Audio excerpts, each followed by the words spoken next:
minsan kasi ang pag-aalaga daw ng pagong ay medyo mabagal din ang usad ng asenso ng inyong buhay. Pero mahilig sa mga pamahiin, kasabihan, may buhay din naman yon. Kahit pagong lang yon, importante yon, ano, kahit gaano ba kaliit ang isang bagay, ano. May Pilipinong nagtatrabaho doon, so sila ang tatanungin natin pag sakaling tumanggap sila sa ating sasabihin, ano, na iwan natin tong ating pagong. And bit-bit na natin si pagong, ano. So kawawa, so bye-bye na. Kawawa ka naman, ano, pinamimigay ka na lang. So, babay na. Asan na yun? Nilagay na siya. Saan siya nilagay, sir? Yan. Yan na siya. Bye-bye.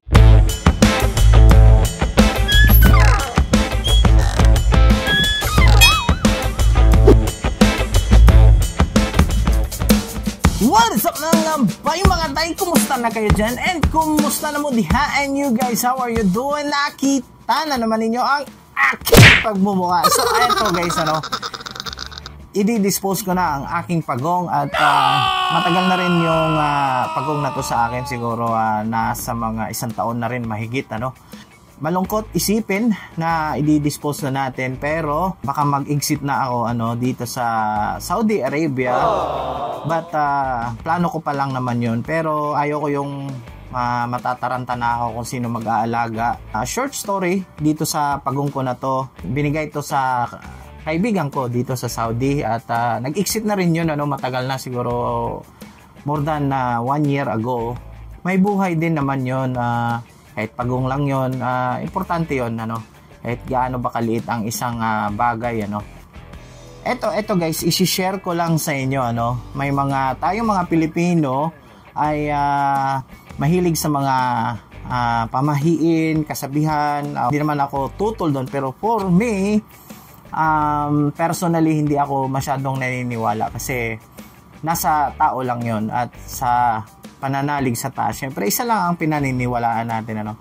Minsan kasi ang pag-aalaga daw ng pagong ay medyo mabagal din ang usad ng asenso ng inyong buhay. Pero hindi naman siguro totoo yun, ano, kasi siya lang naman ang may alam. At pangalawa, nasa tao yun kung gaano sipag at determinado sa buhay. So ganun lang naman siguro. So papakita ko sa inyo si pagong. Ayan siya, ano lang dyan, nakatambay pa, chill lang. Isa din, ano, na hindi ko na siya maaalagaan araw-araw, at hindi na ako nakaka-uwi ng tamang oras kasi lagi akong nag-o-overtime.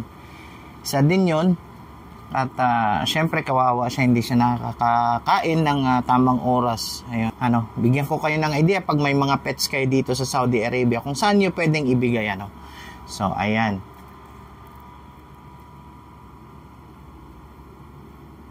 malaki na siya. Nung una, medyo maikaliitan pa yan. So, syempre, lumaki siya, ano.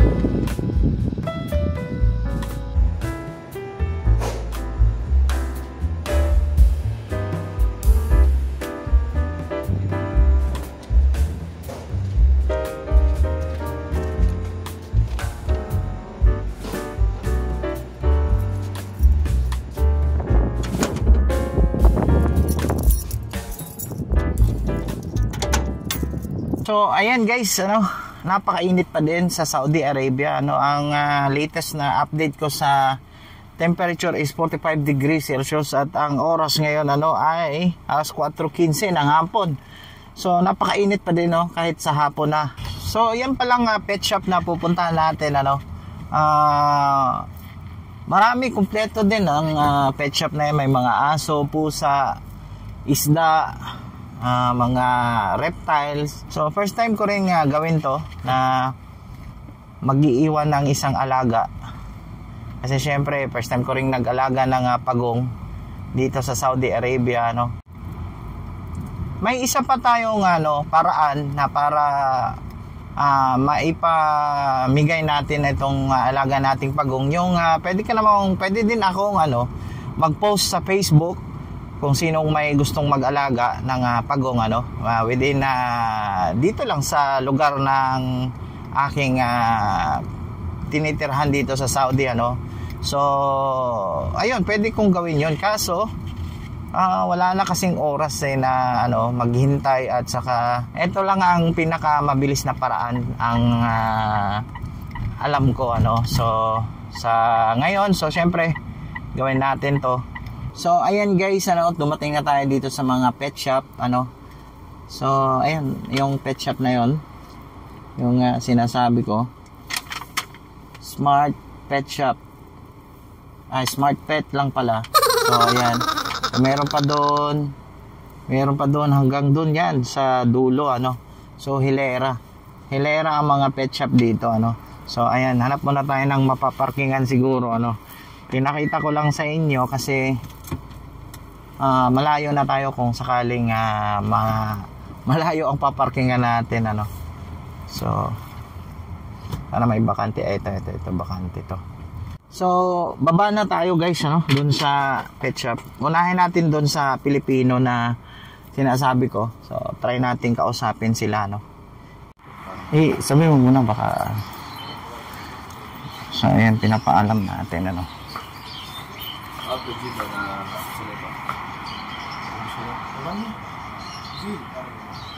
Ro exit. Then sige. So ayan, pumayag yung pumayag sila doon na tanggapin, Pilipino yon yung kinausap ko. So sabi nga nung una, sabi niya akala niya ibebenta, so hindi ko naman ibebenta yung pagong. So sabi ko ibigay lang. So ayan, kunin na natin.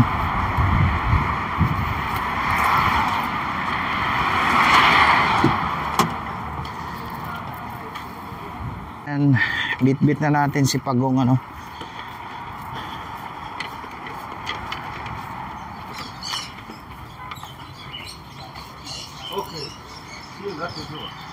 medyo sira lang yung niya, yung lagayan. So kawawa. So bye bye na. Kawawa ka naman, pinamimigay ka na lang. So ayan, bye bye. So ayan, sir, binigay ko yung pagong mamaya sir. Binigay ko kasi mag-i-exit na ako. Oo, tapos kawawa naman kung walang mag-aalaga. Oo. So ito mga Pilipino na nagtatrabaho dito. So ayan yung pagong natin, kompleto sila dito. Itong mga isda na to, yung mga aquarium ng isda, wala pang laman to, So ito dito meron pala. Ayan. So babay na. Asan na yun? Nilagay na siya. Saan siya nilagay, sir? Yan. Yan na siya. Bye-bye. So, ayan na siya. May kasama na siya ngayon. Yun. So, ayan. Di na siya malungkot, Ayan. Na siya. Nakakagalaw na siya ng maayos, So, yun lang. So, ito may Pilipino tayong, dito, nagtatrabaho dito. Sir, anong pangalan niyo, sir? Nato the Explorer. Nato the Explorer. Ibig sabihin may channel din kayo. Yun lang pala. So ayun guys, subscribe niyo rin siya pala, si Nato the Explorer. So dito sa pet shop, sa Smart Pet dito sa Saudi Riyadh, nagtatrabaho si Sir Nato the Explorer. So from Quezon Province. So sabihin niyo sir, din kayo, mag-subscribe sa inyo sa channel niyo. Ito na lang. Yan, okay. Yan, ay subscribe din natin si Sir mamaya, So, ano pang sir? Ano pang magandang pakainin ng mga pagong kung sakali? Sir, pwede rin po siya depende rin, may dalawang klaseng pagong yung dry at saka yung wet. Kasi sa dry pwedeng gulay, mga leftover na gulay like lettuce, carrots at yung mga karami natin pinaluluto. Kasi sa meron ditong pellets na available. Parang alam nyo talaga sir kasi para the explorer So yun na nga yun guys So kung kailangan ninyo ng pet pala na maaasahan ninyo dito sa Smart Pet kasi ayun dito ko nga iniwan itong pagong ko. Ayan, may kasama na siyang isang pagong din nandun nakatago. Ayun, nilapitan pa niya yung isa So ayan. So hanggang dito na lang siguro guys. So alis na tayo So wag niyo kalimutan si Sir Nato the Explorer So ayan guys success ang ating pag-iwan doon sa pagong doon sa pet shop. So nakakaawa kung tutuusin pero wala tayong magawa kasi temporarily lang tayo nagtatrabaho sa ibang bansa. So maliban na lang siguro kung free ang pagdala ng pet doon sa Pilipinas pero hindi So medyo gagastos ka pa. May mga Pilipino din na mag-aalaga doon So, wag din natin kalimutan sana yung mga kapwa OFW na mga YouTuber na content creator dito sa Riyadh, Saudi Arabia. Subscribe nyo din si Nato the Explorer doon siya nagtatrabaho sa pet shop pati. Hanggang dito na lang guys ang aking vlog at hindi ko na patatagalin at wag nyo sanang kalimutan mag-subscribe sa aking channel para updated kayo sa mga susunod ko ng mga video at lagi nyo tandaan just only love mga bay, mga day. So see you on my next vlog. Peace.